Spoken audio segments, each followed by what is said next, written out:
Welcome back, guys. Today we have one of the more fun builds I've played in a while, and it does a lot. Let's dive into it. This build revolves around the Mask of Bacchus. While you have a stasis super equipped, your dodge transforms into a shift, causing you to be invulnerable, and after shifting, you receive ×4 stasis and arc weapon surges for 11 seconds. And class ability energy remains at 0% while those weapon surges are active, and keep in mind ×4 surges give us a 25% damage increase. I can't think of a better time to use Mask of Bacchus than right now.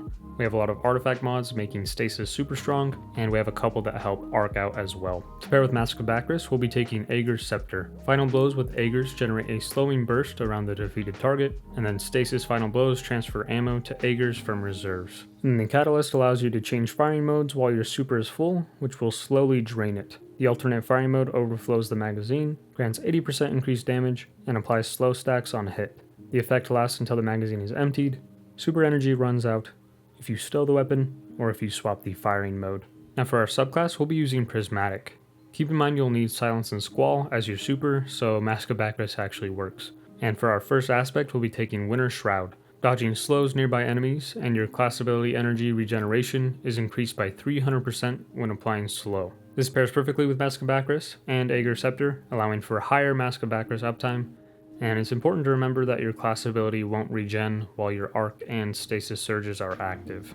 Now to make sure we get our dodge back as quickly as possible, we'll be taking Withering Blade to apply slow easily. We'll also be pairing it with Gambler's Dodge to make sure we have our Withering Blades frequently. For our second aspect, we're taking Gunpowder Gamble, and with the amount of slowing we'll be doing, we'll be able to charge this up quickly. And for our grenade, we'll want Magnetic Grenade, and we'll get to why that is here in a little bit. Now our fragments take this build to the next level. First up, we have Facet of Command. Freezing a target reloads our equipped weapon and increases weapon stability, aim assist, and airborne effectiveness. And then the second part of the fragment is what we're mainly after. Defeating frozen targets creates a stasis shard. Stasis shards grant melee energy, which is nice, but there's some additional benefits of stasis shards that we'll go over when we're talking about artifact mods. Now to make our Withering Blades more useful, we'll be taking Facet of Dawn to make us radiant on powered melee hits. And then powered melee final blows make our nearby allies radiant as well. Radiant on top of the ×4 weapon surges allows our weapons to put out some high DPS. And then for even better DPS, we have Facet of Dominance to give our Magnetic Grenade Weaken. So all of the damage increases we have are ×4 weapon surge, which is 25%, the 80% increased damage for Aegir's when in the alternate firing mode, Radiant for another 25%, and then Weaken for 15%. Keep in mind that damage buffs are stacked multiplicative, so all of these together gives us a 223% damage increase. And then without the alternate firing mode from Aegir's, it's about an 80% damage increase for all of your arc and stasis weapons. Now another reason we want Weaken for our Magnetic Grenade is to pair it with Power from Pain to give us Devour when we rapidly defeat weakened enemies. For our next fragment, we'll be taking Facet of Ruin to increase stasis shatter damage and radius, and then the radius of solar ignitions as well. We'll be freezing a lot with Aegir's Scepter, our dodge, and our Withering Blade, and then the increase to solar ignitions helps out Gunpowder Gamble as well. Up next, we'll want Facet of Purpose for a survivability buff based on our equipped super when we pick up an orb, and in our case that will be Frost Armor since we're using Silence and Squall. For our last fragment, we're taking Facet of Protection for 15% damage resist while we're surrounded. Moving on to our weapons alongside Aegir's, we're going to want an arc primary, and I highly recommend something with Bolt Shot or Jolting Feedback. I've really been liking Vantage Point with Jolting Feedback since it can take care of unstoppable champions thanks to the artifact mod, and it can take care of overload champions with Jolt. For our heavy, anything arc or stasis works great for that increased damage thanks to Mask of Bacchus. Bittersweet and Chill Inhibitor are good options. Now if you don't have a good Chill Inhibitor, don't worry about it. Bungie announced that starting on November 19th, Banshee will be selling a great roll with Envious Arsenal Bait and Switch. There currently is no deadline for acquisition, but they recommend picking it up as soon as possible. Chill Inhibitor would work extremely well in this build, allowing for some pretty high DPS, so definitely grab that roll starting November 19th. Moving on to artifact mods, we're going to want Conductive Cosmic Crystal for 5% increased damage for our arc abilities, void abilities, and Dark Ether Reaper weapons against enemies affected by a stasis debuff. This gives our Magnetic Grenade a little bit more damage, but this is mainly if you're using Vantage Point or Bittersweet. If you decide not to use Vantage Point or Bittersweet, you can use Brain Freeze instead for another way to apply slow. Up next, we'll want Served Cold. This is where stasis shards come into play.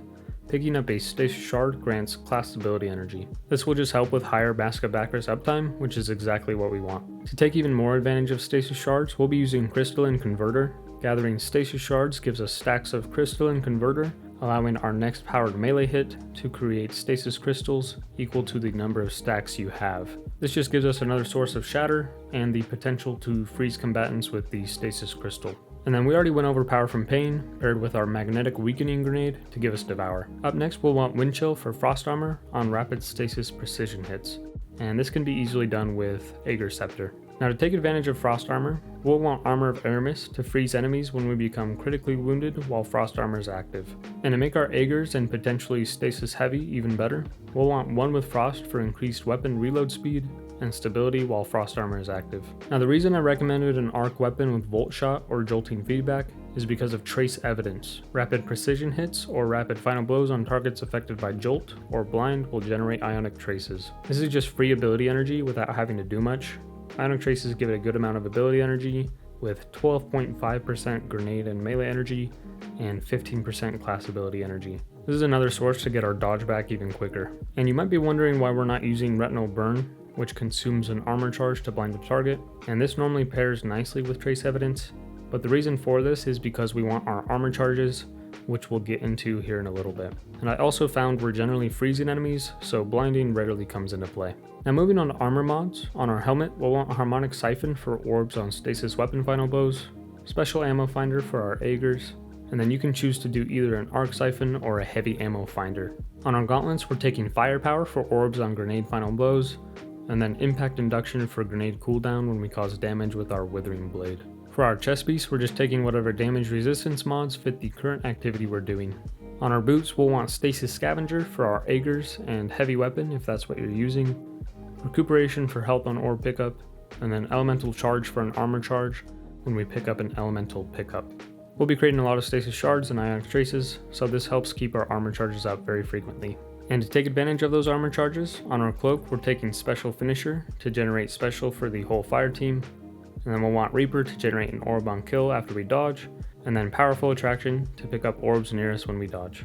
And moving on to stat priority, you'll always want Max Resilience, and then we'll follow that up with as much mobility as possible for our dodge, and then finally Discipline. Moving on to our tonic, I recommend Refined Tonic of Protecting Frost. This will boost Wind Chill, allowing us to occasionally spawn Stasis Shards when dealing stasis damage to slowed targets, and we'll be able to do this very frequently. Extra Stasis Shards allows for higher melee and class ability uptime, and will occasionally give us an armor charge. And then we'll also be getting a boost to Armor of Aramis to increase the radius and strength of the freezing burst. Now for the gameplay loop, you'll want to dodge as frequently as possible for that increased arc and stasis weapon damage, and then use either Aegir's or your arc weapon, and then when your damage increase runs out, you can start getting class ability energy back by slowing with your Aegir's or your Withering Blade.